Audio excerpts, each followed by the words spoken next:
ഒരു പുണ്യക്കാവ് മലബാറിലെ വളരെ പ്രശസ്തമായിട്ടുള്ള ദുർഗാദേവി ക്ഷേത്രം കോഴിക്കോട് കൊയിലാണ്ടിയിൽ മൂടാടിയിൽ സ്ഥിതി ചെയ്യുന്നു.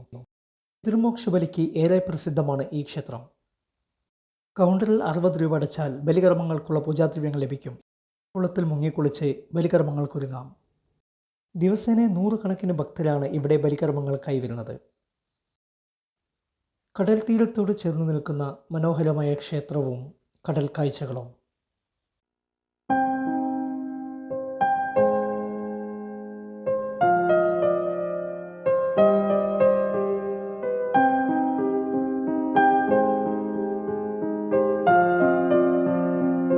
ബലികർമ്മങ്ങൾക്ക് വരുന്ന ഭക്തർക്ക് പ്രഭാത ഭക്ഷണം ഒരുക്കിയിട്ടുണ്ട് ഈ ക്ഷേത്രം. ഭക്തി നിർഭരമായ പ്രഭാതങ്ങൾ ആസ്വദിക്കുവാൻ ഏറ്റവും നല്ല ഒരു ഇടം തന്നെയാണ് ഒരു പുണ്യക്കാവ് ക്ഷേത്രം.